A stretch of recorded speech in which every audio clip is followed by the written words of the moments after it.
Dakar Demdik.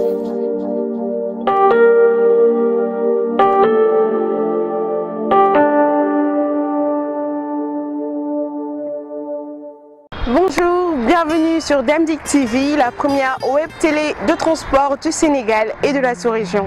Aujourd'hui, dans notre rubrique découverte, nous accueillons Monsieur Mamadou Souleyane, le directeur du transport routier international de Dakar Demdik. Monsieur Anne nous donnera plus de détails sur le lancement prochain de Afrique Demdik, de ses destinations, et nous donnera beaucoup plus de détails sur comment Dakar Demdik compte-t-elle s'y prendre pour s'implanter dans le marché du transport routier international par rapport à ses principaux concurrents. Monsieur Anne, bonjour. Bonjour Aïcha.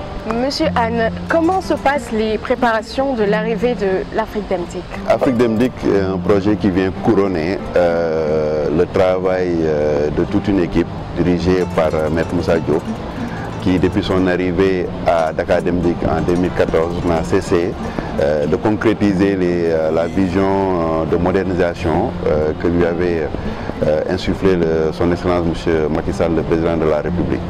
Donc Afrique Demdik est un nouveau projet de Dakar Demdik qui s'agit simplement de mettre en ligne des bus pour desservir la sous-région.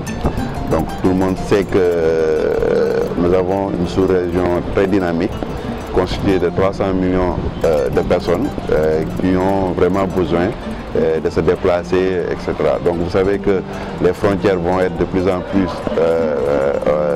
on va dire, effacées. Et ça, il nous faut un outil de transport moderne pour pouvoir amener les gens de Banjul à Dakar, de Banjul à Bamako, de Bamako à Dakar, etc. Donc c'est un projet qui vient à son heure. Après le succès qu'on a enregistré auprès des Sénégalais pour ce qui est du Sénégal Demdik, vous savez que Dakar Demdik c'était d'abord Dakar, maintenant c'est Sénégal Demdik. Nous avons pour ambition d'ouvrir les frontières et de gérer un système de transport performant, moderne, pour permettre aux Africains, pour permettre à la diaspora sénégalaise de gagner en temps et en sécurité dans le déplacement dans la sous-région. Les préparatifs, nous sommes en train de travailler là-dessus et nous sommes en train de constituer les équipes. Nous sommes en train aussi de préparer les locaux et de nouer les contacts avec les partenaires, parce que vous savez que si nous voulons aller à Banjul par exemple, il va falloir échanger, préparer les autorités gambiennes à nous accueillir, parce que nous, ce que nous faisons, c'est du transport formel. Donc nous ne pouvons pas nous aventurer comme ça et aller à l'improviste dans les pays, même si ce sont des pays frères. Donc ça veut dire qu'il y a un travail qui est en train d'être fait, les études marketing sont bouclées, les études de prix aussi sont bouclées, donc il faut juste attendre l'arrivée de ces bus-là et commencer vraiment pays par pays à nous implanter comme on dit, selon un calendrier qui avait été validé par les autorités sur lesquelles nous avons travaillé, et donc nous espérons vraiment que ce sera vite fait. Monsieur Anne, pouvez-vous nous dire, s'il vous plaît, quelles sont les destinations prévues par les bus de l'Afrique Demdik? Vous savez, Aïcha, la première fois que le président a promis à une communauté sénégalaise de leur ramener des bus Afrique Demdik, c'était à Accra. Donc c'est pour dire que les destinations ne sont pas figées, elles sont aussi lointaines qu'on peut le penser.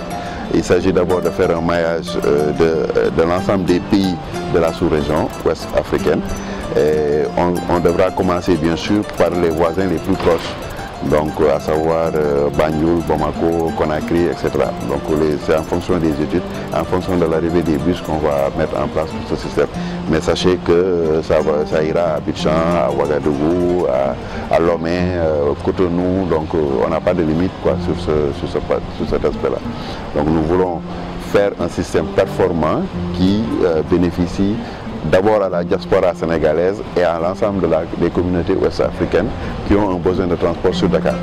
Alors, dites-nous, comment l'Afrique Demdik compte-t-il s'y prendre pour partager le marché du transport routier international avec les sociétés concurrentes? Il faut considérer Afrique Demdik comme un outil complémentaire. C'est-à-dire que l'initiative en général qui exploite le transport international dans la sous-région, c'est des initiatives privées. Maintenant, c'est la première fois qu'une société parapublique s'investit dans le transport. Donc ça requiert de notre part un positionnement très clair, une différenciation sur les commodités, les services qui sont apportés, la ponctualité. Il faut juste insister sur une instruction très claire que Maître Moussa Diop a donnée, à savoir le focus sur la sécurité. Les pays que nous traversons sont des pays peut-être qui sont sujets à certains types de choses que nous regrettons forcément, mais nous travaillons à parfaite intelligence avec les autorités civiles et militaires pour pouvoir avoir une sécurité passive et une sécurité active. Donc c'est sur ce plan-là que nous avons travaillé. Nous rendrons bientôt notre copie et on espère que tout se passera bien. En tout cas, le focus est fait sur le confort, la sérénité, la sécurité des usagers à bord de nos bus. Donc à l'image de ce qui se fait sur Sénégal Demdik, qu'on arrive à partir à l'heure, quel que soit le nombre de personnes qui est à bord. Donc c'est des petites choses qui feront la différence. Après, offrir à nos clients un hub, des services à bord, des services dans nos gares qui permettent vraiment de rendre beaucoup plus facile, beaucoup plus agréable le voyage à bord des bus de l'Afrique Demdik. Donc le positionnement il est très clair, il est assumé. Nous ferons un transport responsable.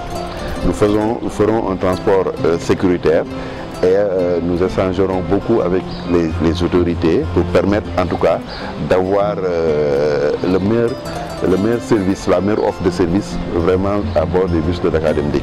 Donc il y a des choses sur lesquelles actuellement, même avec Dakar Demdik, au niveau urbain et au niveau interurbain, nous ne les unions pas sur les moyens en termes de professionnalisme.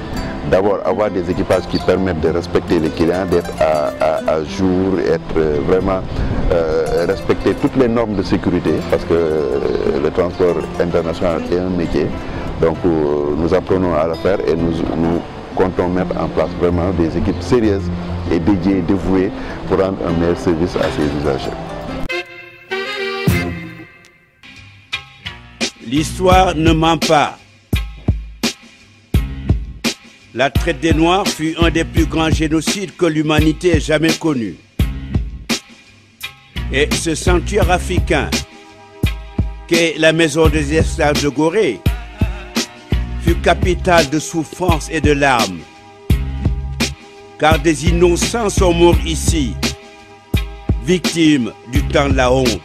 Cette porte, on l'appelle la porte du voyage sans retour, simplement parce que les esclaves, quand ils partaient, c'est bien par cette porte-là qu'ils avaient été sortis, embarqués dans les bateaux, transportés aux Amériques, d'où ils ne revenaient plus jamais. Voilà.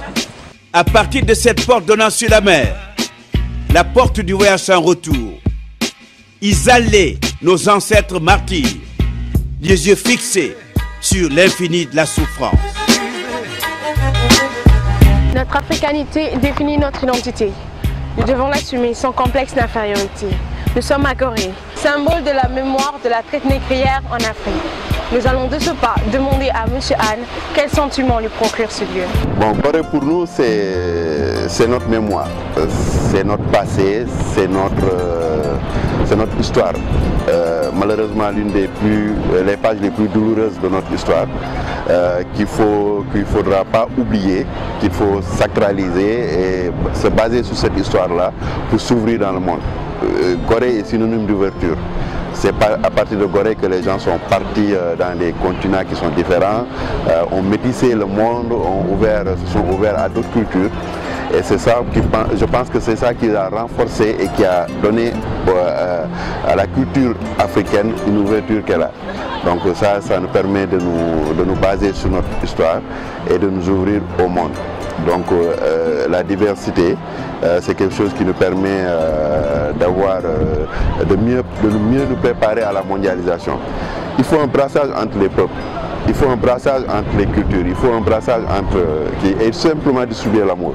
Et c'est ça qui permet de paraphraser un peu des grands comme Senghor qui prônait l'enracinement et l'ouverture en même temps. Donc c'est des choses sur lesquelles les générations à venir sont obligées de travailler là-dessus. On est obligé de nous métisser parce que le monde est métissé et la diversité est belle. Merci.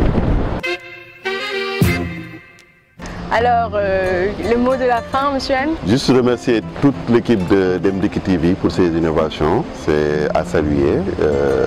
La digitalisation des supports de communication est super importante et ça nous fait l'ouverture dont on parlait tout à l'heure. Bravo, bravo à tout le monde sous le magistère de monsieur Mendy. Merci beaucoup, nous sommes à la fin de notre édition. Nous vous donnons rendez-vous très prochainement sur Demdik TV, la première web TV de transport du Sénégal et de la sous-région. Au revoir.